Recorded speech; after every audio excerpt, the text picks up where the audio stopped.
All right, everyone, welcome back into another NBA props video. Going to be touching on the top prop bets today on both PrizePicks and Underdog. But first, as always, let's go and get into a recap of yesterday. So yesterday, just using the NBA bet slip, it would appear that it was a bad day.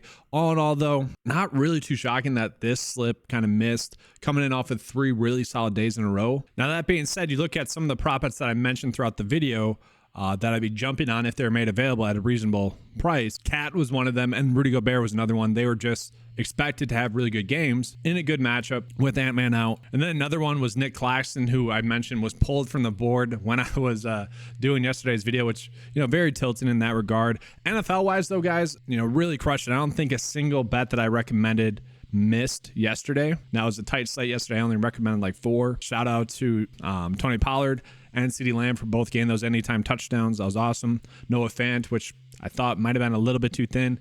He ended up getting his over 2 receptions as well. So looking at today's slate, again, guys, I am a little bit pressed for time here. So I'm just going to show you guys the projected starting lineups, kind of mention the noteworthy information here, and then just get into the top prop bets that we have available. So right now, the biggest noteworthy piece of information is going to be Porzingis being out. We see that actually shifts a lot of usage to Derek White, and then it's Al Horford. And so if we get some reasonable lines on them, those could be 2 players that we're going in on this slate. Jonathan Isaac being out could shift some more minutes to, Goga, Banchero, and Wagner just slightly.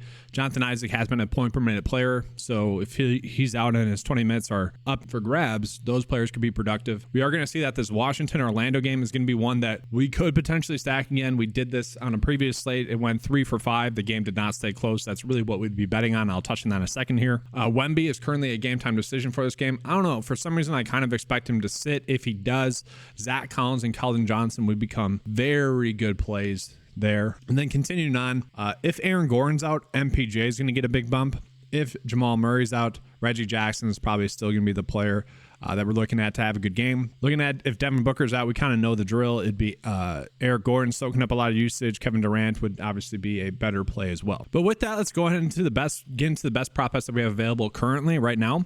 And so you guys can see a little bit of a tight board as it sits right now. Obviously, this is a Friday. We want to give out a Flex Friday slip. Right now, Daniel Gafford for under, and then Tyus Jones for over fantasy score. We have seen this a bunch lately. It seems like these 2 are always the exact 2 that are popping up.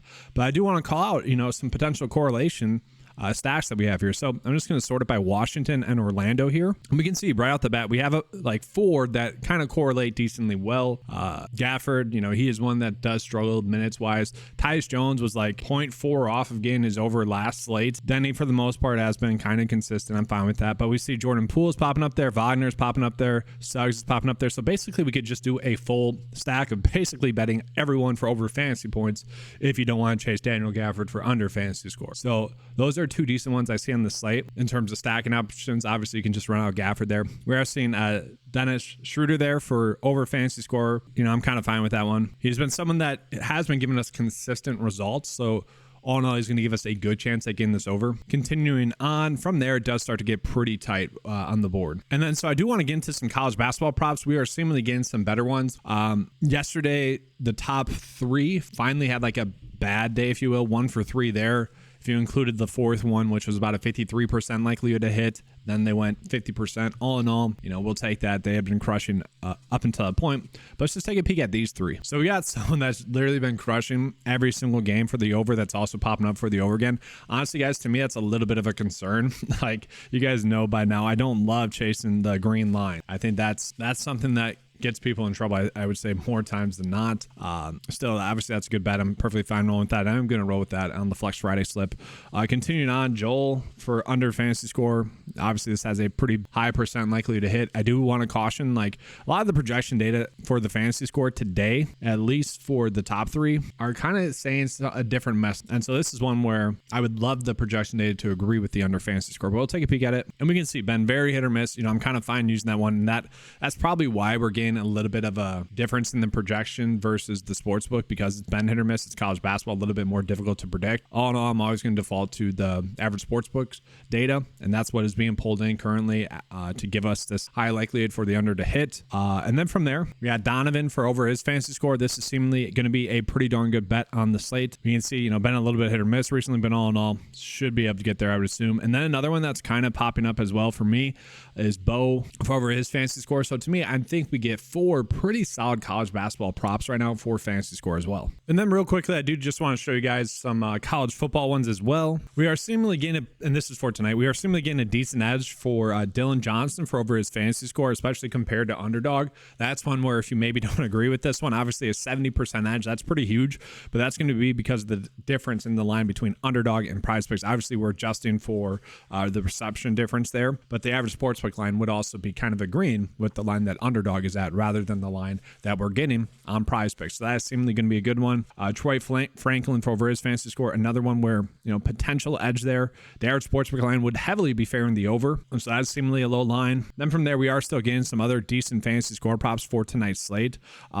Basically, the ones that we're seeing in the under on, players are not going to be as likely to score a touchdown, whereas the ones where they are projected to get over fantasy score, they are projected to score a touchdown. Then I do just want to touch on that Wemby situation because I do kind of expect him to sit. So if he does sit, this could be a big opportunity for us, like the Ant-Man news yesterday was, because with him out, I was assuming that the lines that we were getting for Towns and for Gobert would be a little bit too low, and they were. And so let's go ahead and read off the per 36 production with Wemby off the court. I'm going to assume it's going to be John Collins and Keldon Johnson really getting a big bump, but we'll see. So minutes-wise, it's actually Chetty for the minutes by a decent amount. So he's someone that actually probably get more run.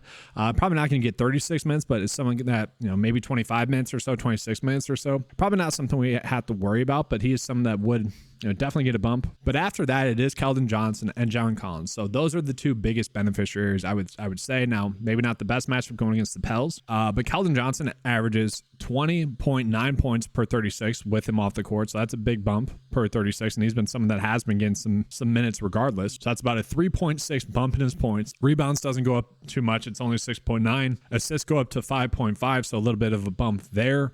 Averages a steal more per 36. What I want to call is the usage rate though. 25%, so that's pretty good. That's about an 6% bump. Then it gets about 38 fantasy points per 36 as well. Now I want to call it that we're not getting any Keldon Johnson props just yet. That's because we're waiting on that news, and it's kind of crazy how the last few slates I've been able to call out these ones that are probably going to be mispriced as the day progresses. It's just a matter of when they become available, and they have been making them come available like a half an hour before lineup lock. So maybe write these plays down and come back to them if need be. And so I want to talk about Zach Collins as well. Zach Collins is someone that I do think we can expect to get the minutes, unless I don't think we expect Zion or J-Val to get him to foul trouble. That being said, J-Val probably is going to have a decent game as well. If Wemby is out, you just take a rim protector out, maybe a couple more rebounds, a couple more, maybe a couple blocks for him as well. So he could be someone, but Zach Collins with Wemby off the court, he also gets basically the exact same lines as Keldon Johnson. Averages 20.9 points per 36, 8.5 rebounds, 5.5 assists. So all those are big bumps. Averages 43 fantasy points per 36. Has the usage rate of actually 24% as well. So that is a big bump as well. So he's someone I think we can count on to have a big game.